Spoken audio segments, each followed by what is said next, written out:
Au sommaire, Schiappa, Wauquiez, déconfinement. Salut les confinés et S.ES. Alors si je parle en écriture inclusive, c'est parce que Marianne Schiappa, parfaitement, est de retour et nous explique doctement que, attention, parfaitement monsieur Clairotte, mais oui monsieur Clairotte, je ne peux pas vous laisser dire ça monsieur Clairotte, il a eu 5 fois plus de signalements pour des violences conjugales durant le confinement qu'avant le confinement. Mais oui madame Schiappa, tout comme il y a eu une augmentation de la délation de voisins de 50% durant le confinement. Ce sont les gens, ils sont comme ça, voilà. Ah mais si les flics et gendarmes, gendarmes qui par ailleurs sont en train de perdre tout le crédit qu'ils avaient gagné durant la crise des gilets jaunes. Bien joué, mesdames, messieurs les gendarmes. Bien joué. Donc si les flics et gendarmes n'étaient pas préoccupés à distribuer des prunes aux Français moyens au prétexte qu'il a oublié son attestation afin que les recettes fiscales ne baissent pas trop, ils auraient peut-être le temps d'intervenir sur les cas de violence conjugale. Non ? Bon, parce qu'un jour, madame Schiappa, il va falloir choisir, continuer à emmerder le Français moyen ou bien aller réellement s'occuper de l'infime minorité qui fait chier tout le monde. Que ce soit l'infime minorité d'hommes qui battent leurs femmes, que ce soit l'infime minorité de femmes qui battent leurs hommes, ou que ce soit l'infime minorité de racailles qui sèment le sbol dans les quartiers et qui pourrissent la vie de tout le monde. Ah, ça fait du bien de s'énerver sur Schiappa un peu. Bon, Wauquiez, au tableau. Alors Wauquiez, qu'est-ce que c'est que ce beans ? Vous faites un truc bien, vous êtes content de vous, personne va vous le reprocher, c'est même parfaitement légitime. Et puis d'un seul coup, comme ça, on ne sait pas pourquoi, vous devenez ivre de vous-même, vous avez vos vapeurs, et on vous perd dans un impénétrable éther d'égotisme. Bon mais qu'est-ce que ça veut dire ça, Wauquiez, Vous avez une poussée d'acné, comme dans vos années Sarkoboy ? Et bien sûr, puisque vous n'êtes entouré que d'obséquieux courtisans, de corrompus et d'idiots, y a personne pour vous dire de vous calmer. Alors, les 15 000 tests pour les EHPAD, excellente chose, là, moi j'applaudis des deux mains et des deux pieds, c'est dire. Tout le monde, je pense, est très heureux de constater que les collectivités qui le peuvent sont capables de se substituer à un État totalement défaillant et à un gouvernement qui a visiblement décidé de laisser mourir nos anciens dans ce qui ne peut être qualifié que d'indignité.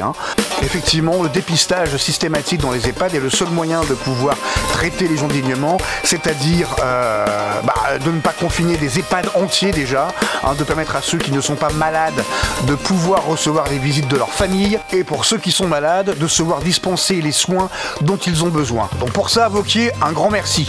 Vous avez agi, si vous en retirez des bénéfices politiques, vous les aurez amplement mérités. En revanche, il y a deux choses qui risquent de bien vous péter à la gueule, non, parce que vous voyez, en politique, c'est un peu comme en physique nucléaire, il faut toujours rester en dessous du seuil critique. Alors la première chose, c'est le masque réutilisable pour chaque habitant de la région Rhône-Alpes.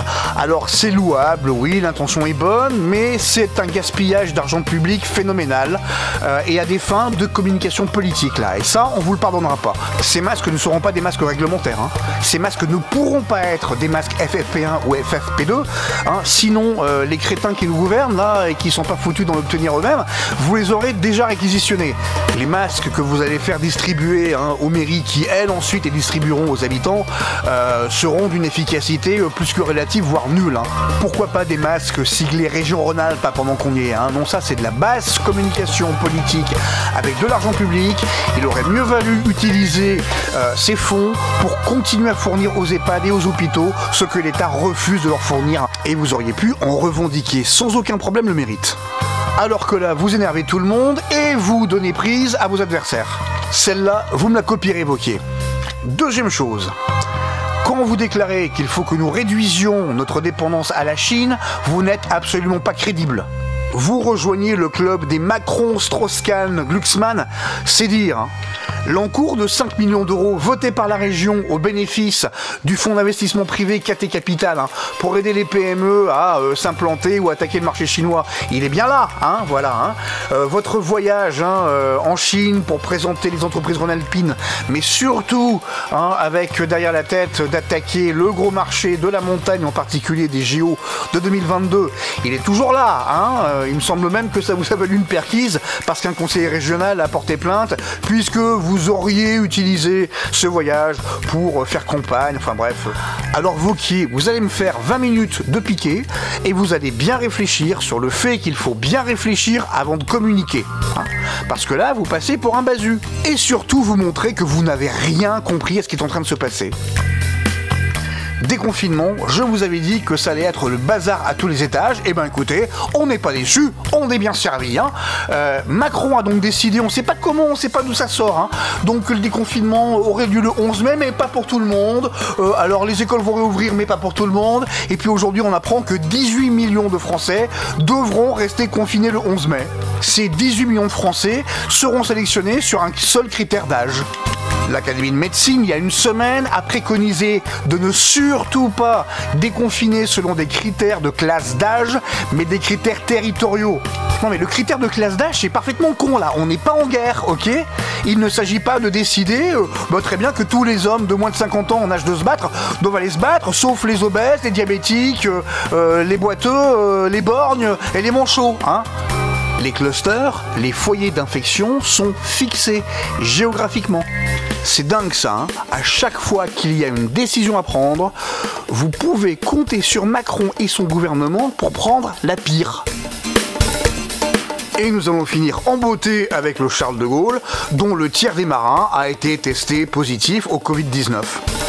Or, il se trouve que le Pacha, hein, le commandant du groupe aéronaval, avait dès la mi-mars, alors que le Charles de Gaulle était encore à Brest, hein, suggéré que l'on mette en confinement l'équipage et qu'on le teste, hein, puisqu'il y avait un certain nombre de marins qui, déjà à l'époque, montraient des symptômes du Covid-19.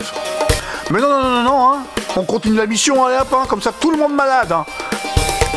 Nous avons donc le navire amiral de la Marine nationale, un porte-avions qui permet à la France de compter parmi les rares nations capables de projection de force en profondeur et dans la durée, qui voit son équipage confiné à terre parce qu'on n'a pas fait ce qu'il fallait mi-mars.